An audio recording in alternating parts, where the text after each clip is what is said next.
sortons d'une session particulièrement intense. Intense parce que la crise agricole, tout le monde la connaît, tout le monde l'a subie. La crise économique, bien sûr, la crise des prix, la crise aussi due aux fluctuations des rendements et à ce genre d'événements naturels, je dirais.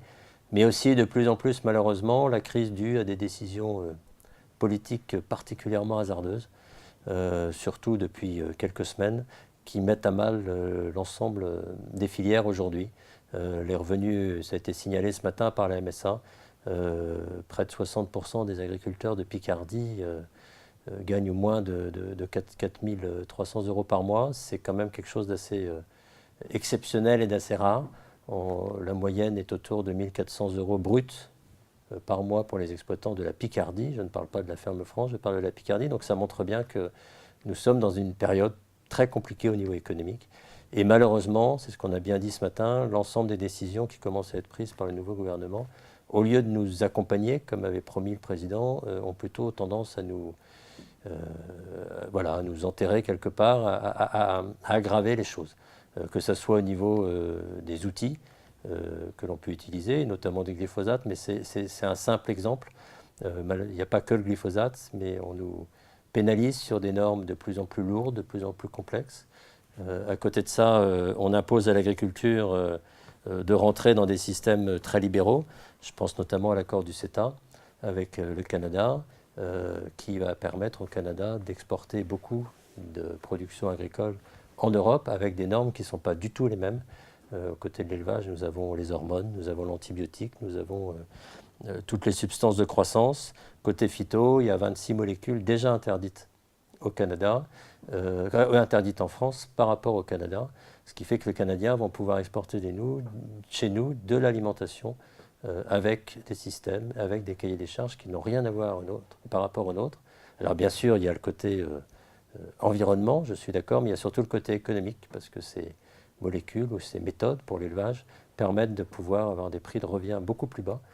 Donc le consommateur est heureux quand il entend M. Hulot lui dire « je protège votre santé », mais le consommateur est trompé, parce que malheureusement, ce qu'il a dans son assiette n'a rien à voir avec ce que l'on impose aux agriculteurs aujourd'hui. Donc on a beaucoup insisté auprès du préfet. Je pense que la situation est véritablement grave. On a passé une motion reprenant l'ensemble de ces éléments, et pour la première fois, la motion a été votée à l'unanimité. Tous syndicats confondus, je pense que c'est un signal d'une crise profonde, d'un malaise profond, voire d'une déprime profonde concernant la profession agricole. Donc soit le gouvernement en prend conscience et corrige certaines de ses positions, soit on risque d'avoir des mois assez compliqués, voire assez agités au niveau agricole dans les mois qui viennent. C'est dans le département de l'Aisne, c'est dans tous les départements. Dans toute la France, on ressent la même chose sur l'ensemble des sujets. Il y a une amertume et un désespoir du monde agricole. Malheureusement, et ça a été dit ce matin par les jeunes agriculteurs, on le ressent dans les installations. On a un métier qui attire plutôt moins qu'avant. Et ça pose aussi problème. Alors, il attire moins au niveau économique, bien sûr, mais il attire moins aussi parce que les contraintes sont telles que les jeunes qui avaient envie de choisir un métier d'entrepreneur, un métier de développeur, se posent de plus en plus de questions par rapport à cette installation.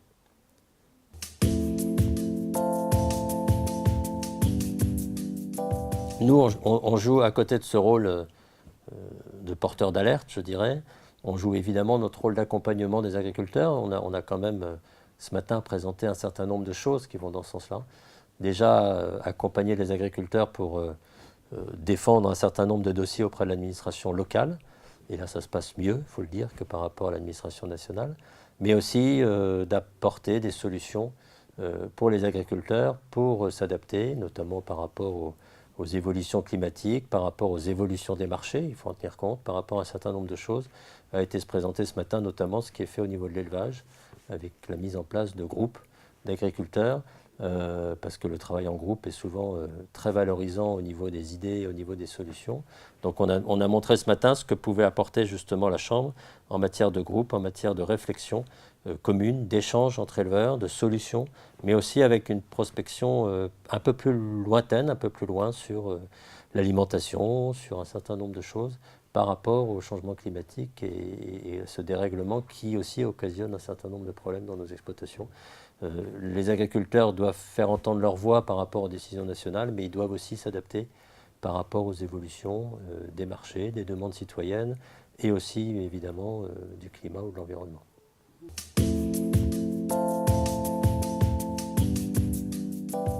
Les agriculteurs sont des gens pragmatiques, ce sont des entrepreneurs, de petite taille certes, mais des entrepreneurs. En général, ce sont des gens qui connaissent très très bien leur territoire, alors en culture pour la terre, l'élevage c'était très bien dit ce matin par des éleveurs sur les relations qu'ils peuvent avoir avec leurs animaux. Donc ils savent en général ce qu'il faut, ils se rendent compte, l'agriculture est la première victime du climat, donc ils se rendent compte tout à fait de tout ça et ils ont des solutions. Ils cherchent des solutions, ils mettent en place des solutions pour répondre à tous ces défis-là. Le problème, c'est qu'aujourd'hui, on veut leur imposer des solutions qui n'ont rien à voir ou qui ne sont pas du tout adaptées à la réalité de ce que l'on peut vivre sur les exploitations.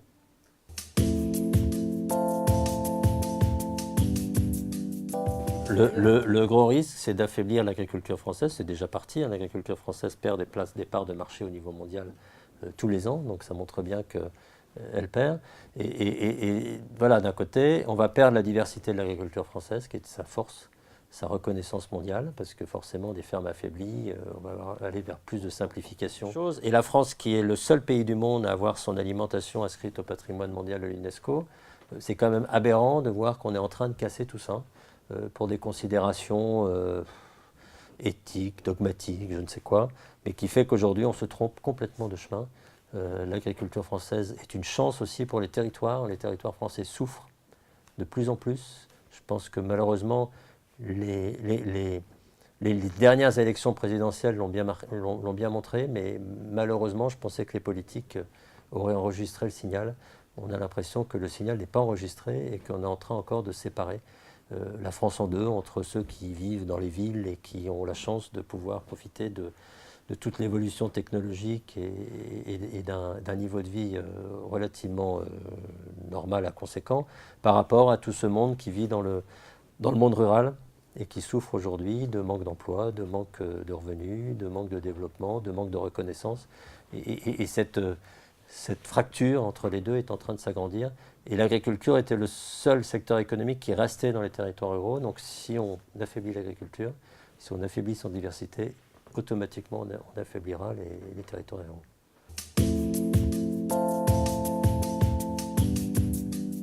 C'est un secteur qui rapporte 10 à 15 milliards tous les ans. Donc on va affaiblir aussi. C'est un secteur qui était reconnu. Aujourd'hui, on est passé du premier exportateur mondial au 5e exportateur mondial en 5 ans. Je pense que rien que ce chiffre-là, voilà, on est battu par des pays comme l'Allemagne qui ont une agriculture relativement forte, mais moins forte que la nôtre en termes de potentiel, mais qui ont compris que l'exportation était un atout pour leur pays. Mais on est même battu par des petits pays comme les Pays-Bas, qui ont une faible surface et qui aujourd'hui sont plus présents que la France sur le marché mondial.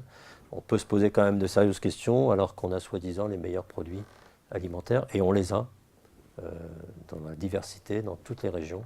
Et même les produits qui ne sont pas des produits AOC ou tout ça, aujourd'hui, la qualité sanitaire et la qualité des cahiers des charges français sont reconnus dans le monde entier. Et le nombre d'accidents dus à l'alimentation sont un des plus faibles du monde en France. Donc on a une alimentation saine, produite de manière la plus raisonnable possible. Et c'est tout ça qu'on est en train de casser, malheureusement, pour se faire plaisir et pour dire on va encore être plus propre, mais malheureusement on est en train d'ouvrir les frontières et les gens vont de plus en plus manger des produits qu'ils ne souhaitent pas voir produire chez eux. Donc on est complètement à côté de la plaque.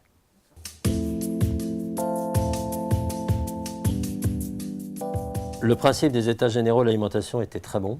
C'était une promesse, une des nombreuses promesses du président Macron. Malheureusement, il a pris toutes ses promesses à l'envers depuis le début. Mais c'était une des premières et qui avait été très bien perçue par le monde agricole à l'époque, de dire aux agriculteurs, écoutez, on va se réunir. Aujourd'hui, sur 100 € achetés, 6 € reviennent à l'agriculteur. Ce chiffre n'a jamais été aussi bas. Ce n'est pas normal que le producteur n'ait que 6% du produit fini. Donc on va se mettre autour de la table et on va trouver les moyens de vous rendre un peu de cette marge qui vous permettront de vivre. Aujourd'hui, les États généraux sont en train doucement de devenir, non plus les États généraux de l'alimentation, mais les États généraux de l'agriculture, où on parle plutôt de la façon de produire, de la façon de créer des liens avec les citoyens, tout ça, c'est très bien, mais on ne parle plus du tout du revenu. L'urgence, c'est le revenu. L'urgence, si on veut qu'on ait encore des exploitations demain, c'est véritablement le revenu. L'urgence, c'est de garder la diversité des types d'exploitation. L'urgence, c'est d'adapter l'agriculture au changement climatique. Voilà, là, on a des vraies urgences où la France doit répondre si elle veut garder son agriculture.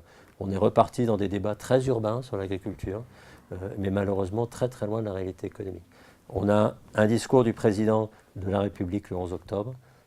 Pour moi, il va être très révélateur, dans un sens ou dans l'autre, parce que j'espère qu'il va avoir l'intelligence de comprendre qu'il est en train de partir dans un mauvais chemin. Il est clair que si son discours va dans ce sens-là, il va dans un sens de transformation complètement des États généraux, la profession en tiendra compte. Est-ce qu'elle se retirera des EGA? Ce n'est pas impossible, mais en tout cas, elle en tiendra compte. Et je pense qu'à ce moment-là, les agriculteurs feront entendre leur voix pour être au moins respectés, parce qu'aujourd'hui, c'est surtout un manque de respect.